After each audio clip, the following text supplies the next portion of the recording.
The Lamborghini Temerario is already a difficult car to ignore.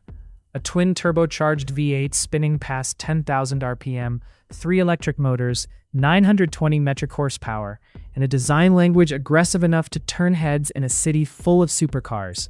It arrived as Lamborghini's most technically ambitious road car in years, and it looked the part. So when an aftermarket specialist decides to take that as a starting point and push further, the natural question is whether they've improved something that didn't need improving, or whether they've genuinely found room to go somewhere the factory couldn't or wouldn't. ZACOE's answer, in the form of their carbon fiber body package for the Temerario, makes a compelling case for the latter. This isn't the kind of aftermarket project that exists primarily as a business card, a wide-body kit stretched over the wheel arches to signal that something has been done without much thought given to what or why. The approach here is more considered than that, built around what ZACOE describes as an OEM plus philosophy, which basically means enhancing what's already there rather than overwriting it. Every component is either a direct replacement for a factory piece or a bolt-on addition that integrates with the original structure. No cutting, no welding, no permanent alteration to the car beneath. You could, theoretically, return this Temerario to exactly how it left Sant'Agata. That reversibility isn't a footnote. It's central to why the project makes sense as an exercise. The transformation starts at the front, and it starts emphatically. The splitter ZACOE has developed in carbon fiber extends considerably further than the standard unit, pulling the car's visual center of gravity downward and giving the nose planted, purposeful character that the factory version, already no shrinking violet, doesn't quite achieve. The surrounding aerodynamic elements sharpen the whole front fascia and emphasize the car's width. The effect is of something that has been interrogated rather than merely styled, as if every surface has been considered in terms of what it's doing to the air passing over it, not just what it looks like in a photograph. ZACOE says airflow management was genuinely part of the development process, and looking at the finished result, that claim isn't difficult to believe. Along the sides, redesigned extensions and sculpted additions flow into the original bodywork in a way that tends to separate the more competent aftermarket operations from the less competent ones. The disconnected look, components that read as additions rather than parts of a coherent whole, is the most common failure mode in this kind of project. ZACOE has avoided it. The carbon detailing integrates with Lamborghini's factory lines naturally enough that you have to look carefully to identify precisely where the original car ends and the package begins. That's harder to achieve than it sounds, particularly on a design as sharp and complex as the Temerario's. The roof scoop is the detail that tends to stop people, positioned prominently above the cabin. It changes the car's profile more dramatically than anything else in the package, adding a motorsport reference that's unmistakable to anyone familiar with Lamborghini's more extreme track-focused creations.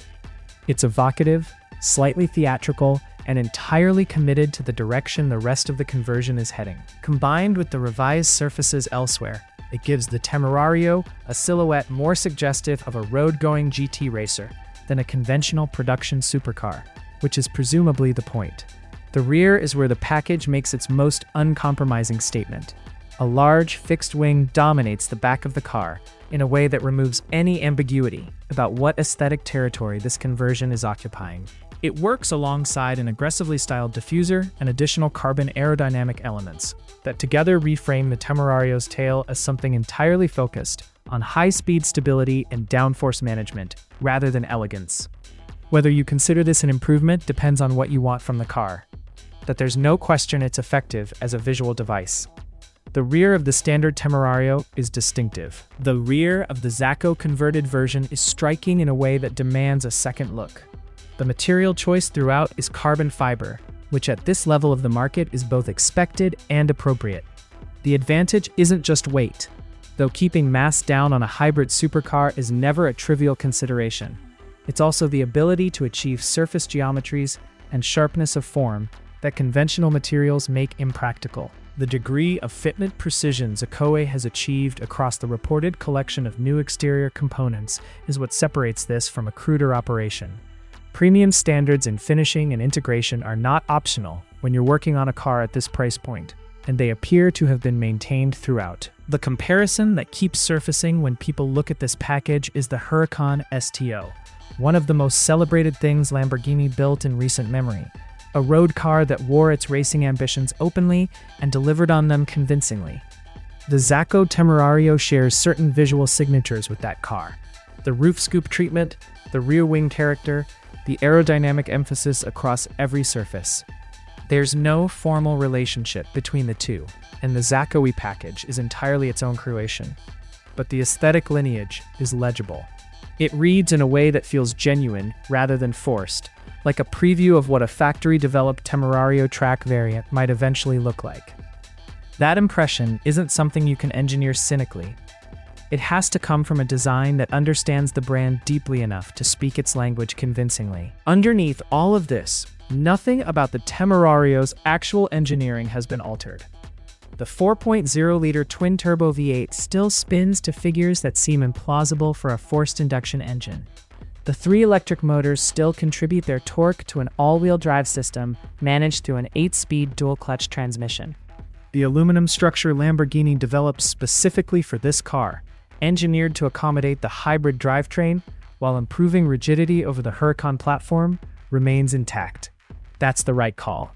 The Temerario's powertrain is one of the most interesting things happening in the supercar segment right now, and it didn't need an aftermarket specialist's intervention to improve it. What buyers who pursue a package like this are typically looking for isn't more power. They already have more power than any road in any country is going to allow them to fully explore. What they want is a visual identity that matches the emotional register of what the car can do. Something that communicates at a standstill what it's capable of in motion. The ZACOE package delivers that. It takes a car that was already visually aggressive and moves it into territory that the factory, for various reasons of production, regulation, and market positioning, didn't go to with the standard model. The result is a Temerario that occupies a different space in the supercar landscape than the one it came from. Not fundamentally different. The engineering beneath is unchanged. The performance is the same, but different enough in presence and visual character that it registers as a distinct object. For a certain kind of owner, that distinction is exactly what they're looking for, and ZACOE has provided it without asking them to permanently alter one of the more significant supercars built in recent years.